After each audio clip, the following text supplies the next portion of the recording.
Hello, I'm Marcel Wieder, and welcome to The Point. On today's episode, Toronto City Council is looking for ways to save money.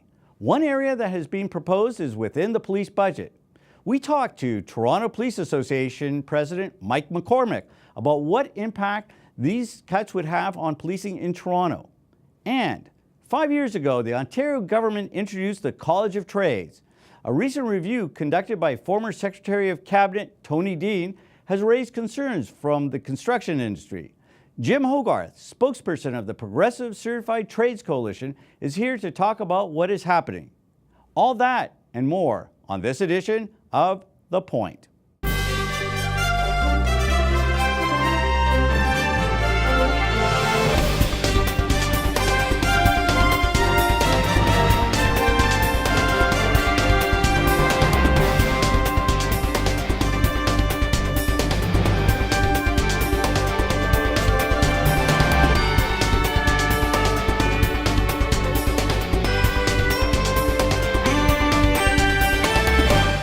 The Toronto Police Services is Canada's largest police force with a budget of just over $1 billion. Joining us via phone is Toronto Police Association President Mike McCormack. Mike, thanks for joining us today. Yeah, thanks for having me. Sorry I couldn't make it into the studio. We'll get you in next time. Okay. Mike, there's been a lot of discussion about the city budget and specifically about the police services component. What's your take on all this discussion?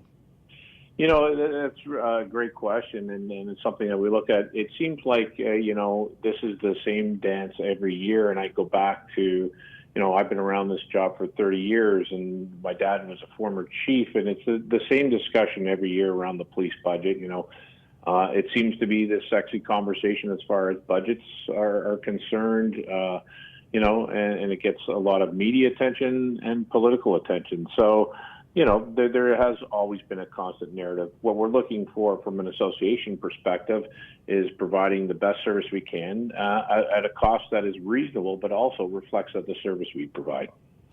Now, staffing is the number one cost for the service. Some argue that we need fewer officers since crime statistics show that things are actually getting better. How do you respond to that? Well, first of all, the first piece, when people, often say to us, well, a majority of your budget, and in fact, 89 to 90, I think 1% of the budget goes to salaries and benefits, but that's in any industry that supplies a service, and that's a standard. So there's nothing alarming or nothing extraordinary about how much of the budget goes to salaries and benefits, because we do provide a service. But the whole notion that because crime is down, we need less police officers, when we look at actually how many police officers we have out on the street and their ability to respond to calls, how long it takes to respond to priority calls and stuff, actually our officers are spending less time on the street due to time on calls and other constraints around a police officer's time.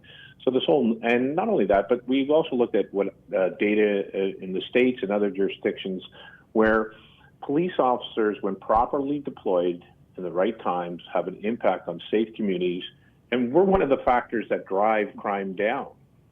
And we've seen that, for instance, in Danzig, where we put a whole bunch of police officers on the street, and we saw a 63% reduction in overall crime in a very short period of time. So it's having effectively deployed police officers that provide safe communities.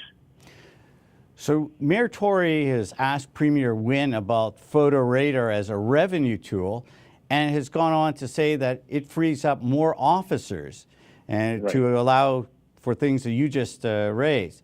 Is that something that you would support? I would support any type of technology that augments or assists with our uniformed personnel. When I look at, when we do traffic stops, first of all, we do not have the amount of people, and anybody who's been driving on the streets of Toronto knows where people are going through school zones and driving excessive rates of speed. I mean, anybody who lives in the city, I'm sure if you were at a dinner party, whatever, everybody could sit around and say, oh my God, this person was driving like you-know-what down the street. So, we look at it as that, that would be something that we would be looking at to augment police officers to change sort of driving patterns and to deal with it. But again, if it frees up our officers to do other things and other investigations and to augment, police officers. But often when our traffic folks, they do a great job, and when they're out there stopping people, there's other offenses going on, people driving without insurance, people driving without driver's license, and other investigations that, sort of spawn from traffic stops. So I still don't think you can totally replace the officer on the ground, but definitely technology can be one of the components that augment or support uniformed policing. So there's been a lot of discussion about, the role of policing and how it's changing and how that's impacting on the city. What are you seeing as some of the future trends in terms of the impact on policing in the city? Right. Yeah. And again, that's another great question. And policing is continually changing. The demands on policing are changing. What's expected of police officers has changed dramatically. For instance, what we were supposed to be, or how police officers were supposed to behave, how they were supposed to be trained, how they were supposed to be educated when I started almost 30 years ago is completely different than, well, not completely, but dramatically different than what's expected of our police officers today. So not only in the way they're trained, the way we respond to calls, sort of a more complete police officer, there are these expectations. But, as we go forward, we've never been in the business of saying the status quo is acceptable and this is about. We're constantly looking at how do we do things in an efficient way that doesn't jeopardize public safety, officer safety, and the great service that we supply. So one of the things that we look at is civilianization, for instance, of historical uniformed police positions. And since I've been the president of the association, we've, civilianized over 150 of these positions. But we're continually looking at how do we provide a service delivery that's economically viable, feasible, and provides that level of service with keeping in mind the current economic realities of living in Toronto. So recently, Deputy Chief Slowly resigned from the force. Some have speculated that that was a clash at the top. Is this a reflection of the new chief trying to reshape the force? Well, Peter Slowly is a very intelligent person, and we wish him well in his future endeavors. But again, there has to be one consistent voice and direction when people can't be pulled in different directions, and that's part about leadership. And I think that, I don't know the dynamic between him and the current chief. All I know is that, we referred to the situation, not the person, not Peter, but as a distraction. And what we found is that this whole narrative around what was Peter Slowly doing, what was the chief doing, was a distraction to what is going on in policing, making these fundamental changes, and also created a distraction for our members where there seemed, as you said, to be some conflict at the top. Where's the messaging coming from? Because what we ask for our officers is concise, clear direction, and where are we moving, and what is the sort of the strategic plan for the next years. And it's a lot easier and better coming from with a unified voice. Mike, there have been several high-profile situations involving members of the force, including the conviction of Officer James Fursillo in the shooting of Sammy Yateen, as well as some charges against several officers over perjury and obstructions of justice. Should Torontonians be concerned about the police force? I think what Torontonians should be is reassured that, police officers are doing their job, that we are being, when issues happen, there are investigations, there are charges. And I think that, when we look at the millions and millions of interactions we have, several millions a year with the public, and a lot of them are, interactions that involve arrest, violent behavior, all kinds of stuff. When I look at overall at the outcomes, I think the outcomes are generally very good outcomes. But we have a large city. It's a very dynamic. We have over 5,000 police officers. So it is challenging to do that. But I think that overall the city, and I'm a person who lives in the city, should have a lot of confidence in the service and what we're providing in policing. When you look at overall the amount of interactions between the public and police officers. Thank you, Mike. We appreciate your time. Mike McCormack is the president of the Toronto Police Association. Up next, the future of the Ontario College of Trades.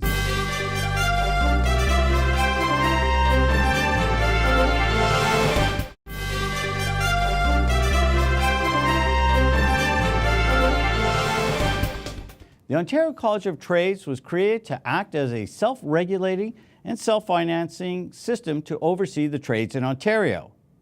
Jim Hogarth is the spokesperson for the Progressive Certified Trades Coalition and business manager for the Ontario Pipe Trades Council. He joins us today. The Progressive Certified Trades Coalition, who do you represent? The coalition is composed of the compulsory trades, some of the compulsory trades, and contractor associations that jointly have come together in regards to the Dean Review. So Jim, who are some of these people that you just mentioned as certified trades?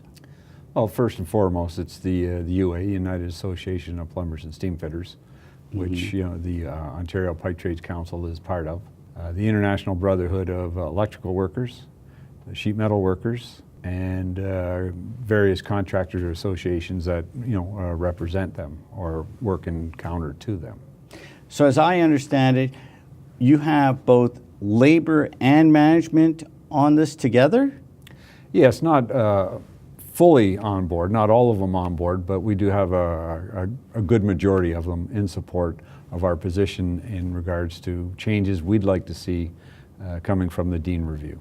And I also read on your website that the union and non-union groups are also supporting this type of initiative. Yes, there's a lot of concern in the industry to some of the changes that they're recommending, and they've come together with common interest protecting the compulsory trades. You've come together to deal with the Dean Review on the Ontario College of Trades. What specifically is the College of Trades? Because a lot of people are not familiar. They know the College of Physicians and Surgeons or the Teachers College, but the College of Trades is relatively new. Can you explain a little bit about the college? Well, the college is, I think, 2 years old now, just over 2 years. And it was brought together to give a voice to the industry, the compulsory trades within the construction industry and elsewhere, so we can better govern ourselves, promote ourselves, and just make the trades a stronger and more viable option for young kids coming into the industry. Now, when they set up the College of Trades, it was supposed to be a self-regulating, self-financed body where the industry actually runs the college. Is that correct? Yes, up to approximately a year ago, that was the way it was envisioned, and that's the way it worked until the government looked at it upon its second-year anniversary and said, we need to have a review of the college to make it even stronger and more productive. Now, what type of changes is the government proposing that concerns you? Well, there's 3 areas of concern, but there's 31 recommendations coming out of the report, of which we support 28 of them. There's 3 that are of concern. Primarily is the enforcement. What body is going to do look at it and be set the guidelines for enforcement. And right now they're looking at the OLRB, which in our opinion is not the right place to go. And what is the primary function of the Ontario Labour Relations Board? They've been around for years, and they're basically the body we go to when there's disputes between unions, between labor and employer. So they basically interpret contracts and jurisdiction between employers and unions and between unions and other unions. Yes, and unions and their members. And their members. So they take on sort of a quasi-judicial role in adjudicating these types of disputes?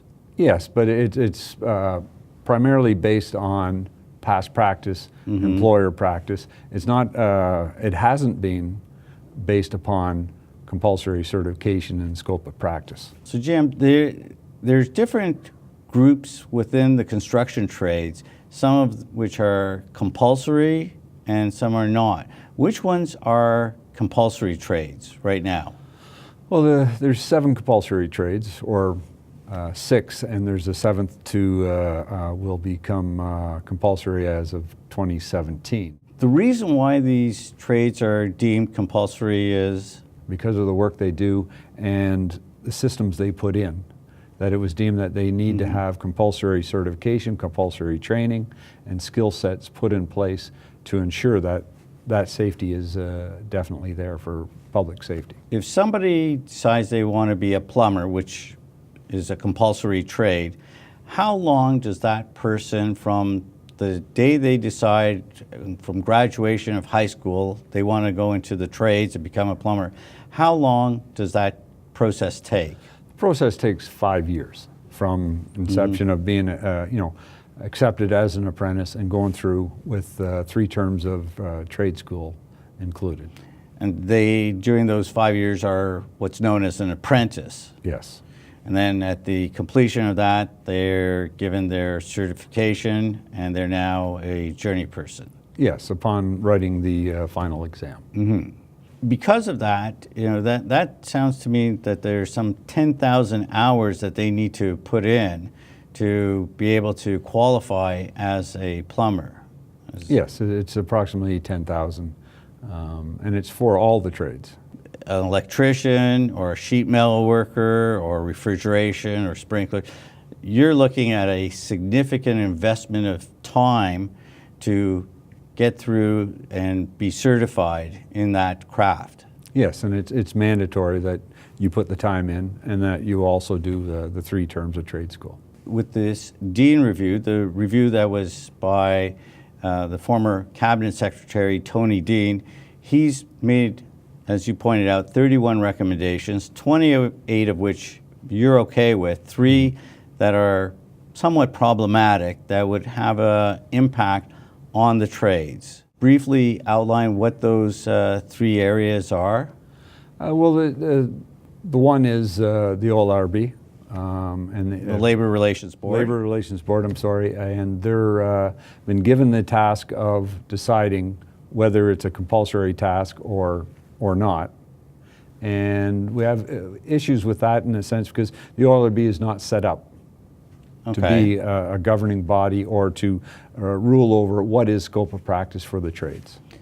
The Ontario Labor Relations Board doesn't have people who are practicing any of the trades, if I understand that correctly. Yeah, you're correct. They have none. So how are they making decisions on areas that really require some expertise in terms of the actual trades? Well, this is our concern. Where was the forethought of giving them that mandate when they don't have the resources, they don't have the expertise to make those decisions? And so they're taking it out of the hands of the college, where that is the people that are experts at the compulsory status. Now, another area that you mentioned had to deal with the scope of practice. Yes. First of all, what is a scope of practice? Scope of practice defines the trade.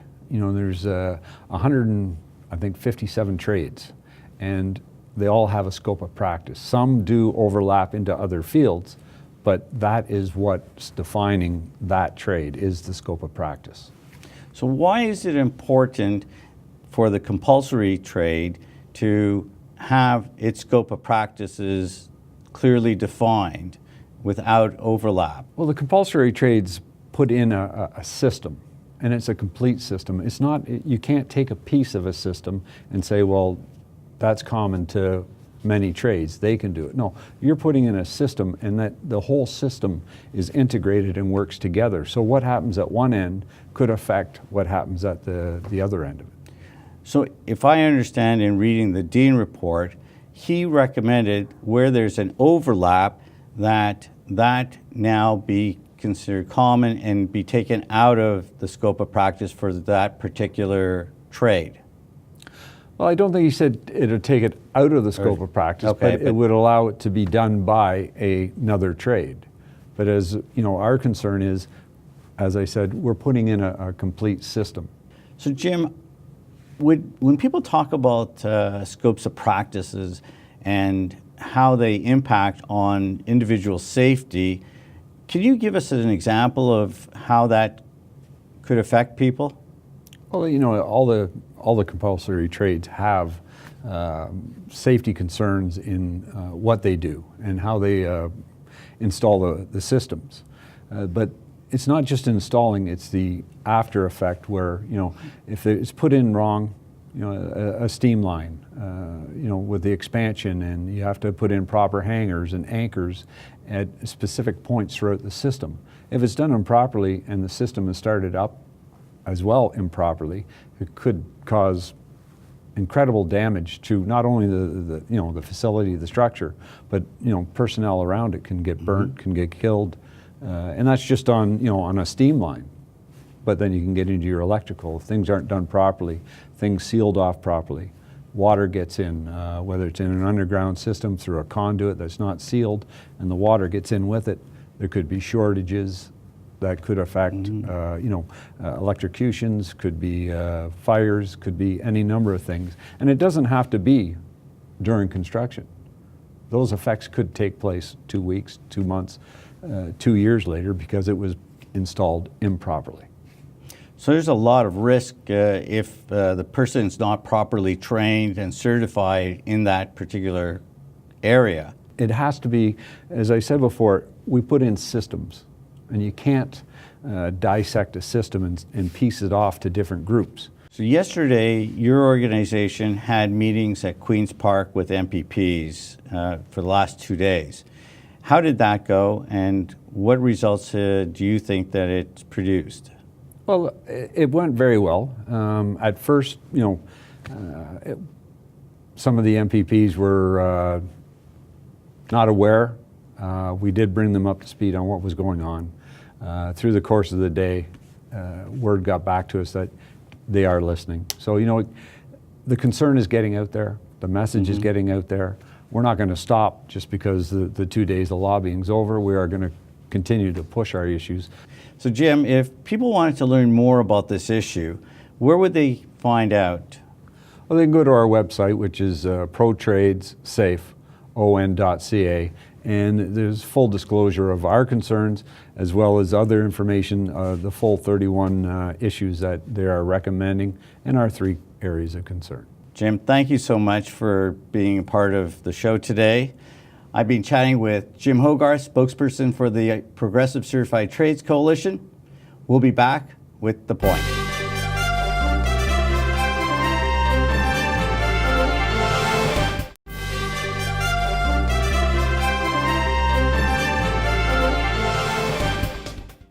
Harrison, Millie, and Daniel. Those are the names of the ones that paid for your drinks with the price of their blood. These emotional words were read out as part of a victim impact statement by Jennifer Neville Lake, whose 3 children and father were killed by admitted drunk driver Marco Muzo. The incident captured national attention when Muzo plowed his car into the van carrying Neville Lake's children aged 9, 5, and 2, as well as her father, mother, and grandmother. Only her mother and grandmother survived. Muzo was found to have nearly 3 times the legal limit of alcohol in his blood at the time of the crash, according to an agreed statement of facts. During Neville Lake's emotional statement, she and her husband tried to explain what life was like since that September day: depression, suicidal thoughts, and the inability to work. If only her situation were unique. Each year, between 1,200 and 1,500 deaths are attributed to impaired driving in Canada, according to Mothers Against Drunk Driving. The impact that this has on victims' families and survivors lasts for years and is not easily forgotten. Nearly 35 years ago, I was part of a team that helped launch the If You Drink, Don't Drive campaign that was funded by government and alcoholic beverage companies. With participating radio stations across the country, we ran contests and raised awareness about drinking and driving. Yet all these years later, while the statistics are down, there are still far too many tragedies, such as the one that befell the Neville Lake family. We have tougher laws, more enforcement, and greater awareness. But every day, 3 to 4 Canadians lose their lives as a result of alcohol-impaired crashes. In 35 years, have we learned anything? And that's the point.